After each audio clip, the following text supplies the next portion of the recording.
say about the signed protocol. My reaction as president is positive. The results are a basis for future delegations and negotiations. We agreed with the experts and delegations in the group, as well as those from Chechnya, that we must not at all permit interpretations of the results. This would be very painful of any results achieved.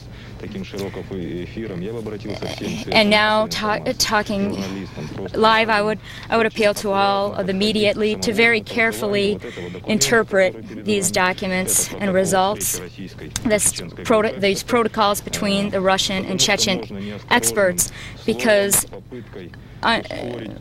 loose words, uncautious words, to augment the process, could bring on a backlash. In the Georgian city of Zugdidi, the situation remains tense. The National Guard refuses to disarm while a storm of the city is possible. Georgian State Council representatives called upon Gamsahurdia. However, Gamsahurdia wants to keep military units and give them official status, according to the independent agency. The possibility of peacefully resolving the conflict in Georgia is possible, said David Borjashvili at a press conference joined by Lim Handrala. No one wants chaos or war. People's lives currently is horrible. They appealed for stepped-up parliamentary elections in order to calm rival sides and introduce peace and stability in society. How serious are the opposition forces in the Republic? Right now, the opposition is coming to naught because people have already come to the opinion that a return to the past is impossible. Gamsahurdia can't return to Georgia and take a high government post. The full normalization has begun, but full normalization of the situation is far off. However, the process beginning does give us hope. I believe that the younger generation of Georgian politicians will play a certain role, and in the near future, Georgia will become a respectable country. The Finnish paper Demo reports that the Finnish government is ready to receive up to 200,000 refugees from the former USSR. The collapse of power in the republics may bring on a great deal of refugees from Kyrgyzstan, Uzbekistan, and other CIS republics. Local authorities have already received hundreds of appeals to relocate back to Russia. In the Lipetsky region, the first people resettled from Kazakhstan. 3,000 Russian families and individuals plan to resettle there from the CIS countries. In Kemerovo, the meetings of the Trilateral Government Commission ended. As a result, salaries of miners from the Kemerovo and other regions will be equalized. The threat of a strike in the Kudzbas was averted. Yuri Levada has taken a poll covering 13 cities and 150 respondents.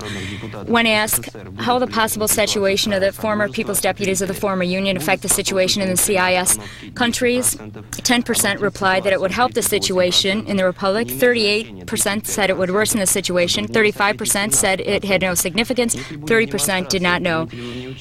When asked if there will be demonstrations, will you participate, 9% said yes, 80% no, and 11% did not know. Today, in an atmosphere of an underground novel, the former People's Deputies prepared for the Congress of the former People's Deputies. Journalists gathered in the hall at a press conference devoted to tomorrow's opening session of the former deputies from the former Congress of People's Deputies. They tried to clarify what will happen, when the session would take place, for how long, by whom, and how it would be financed, and other questions. We don't know ourselves.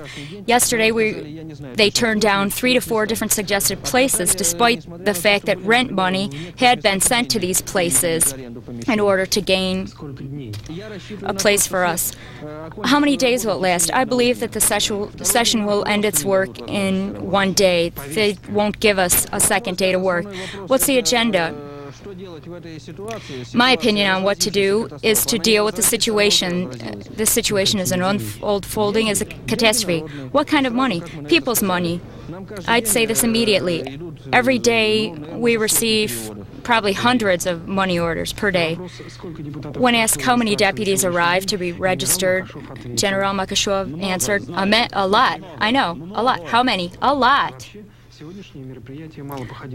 On the whole, all organizers at the press conference were surrounded and separated by domestic and foreign journalists trying to find out about the Congress and receive accreditation to it.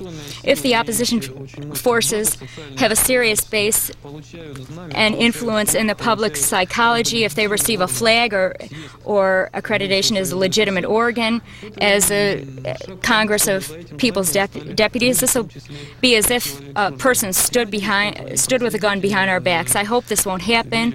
I believe that common sense will win out, but we're taking this seriously. I hope that these people won't have the strength, the power to exile people to Kalima or Magadan. I would hope they won't have this power, although they hope to return the situation this way. Main fears of local authorities are that anti-militia provocations will take place. During the February 23rd rallies, as people burst through the barriers, 21 militiamen were injured. Communists want their own security forces for protection. The authorities would be making a big mistake if they allow this.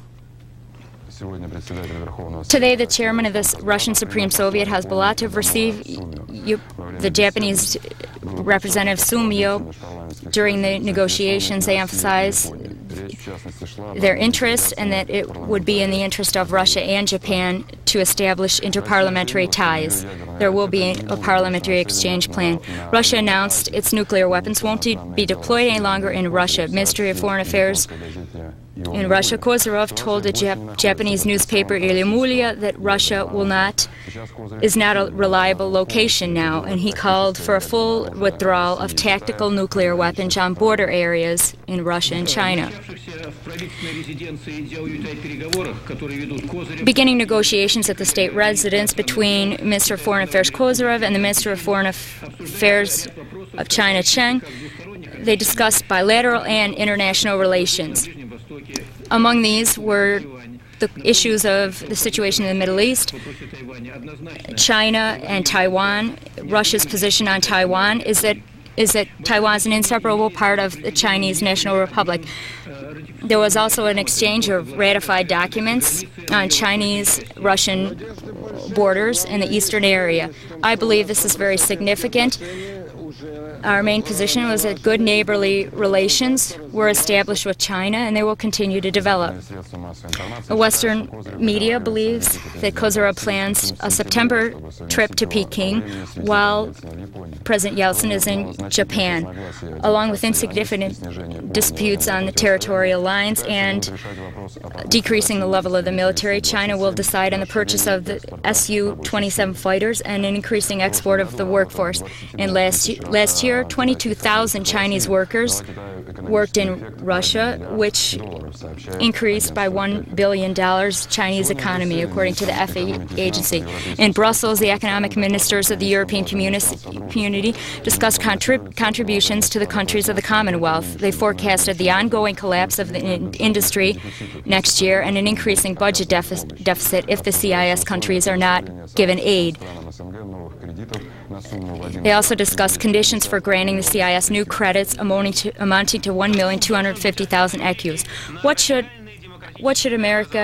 What answer should America give to the radical democratic transformation of Russia? There are currently many debates in the U.S. on this. Former President Nixon called on the White House to start a broad program of aid to its former rival. Without great amounts of aid, Russia could return to despotism. There are two immediate measures that are proposed, which the administration could take. This is to contribute $1 billion to the International Fund to Stabilize the Ruble and $12 billion to the IMF, which will in turn grant credits to Russia. In his first press conference, new ambassador to the U.S., of the Russian Federated Republic, Vladimir Lupin, called for closer relations between Russia and the U.S. During conversations with President Bush when presenting diplomatic conversations, he said that things are going well. The president stressed that the Yeltsin government's work are positive. He understands the difficulties. If presidential elections were held today, 43% would vote for Democratic candidate Bill Clinton. Approximately the same amount of voters would vote for George Bush, according to a poll by CNN and Time. Arkansas Governor Bill Clinton currently is ahead among the Democratic candidates. Iraqi authorities are trying to gain control of food distribution in the country. Owners of local stores and storage places should give information on the amount of food and goods within 1 month. This is primarily an attempt to increase food supplies in connection with the international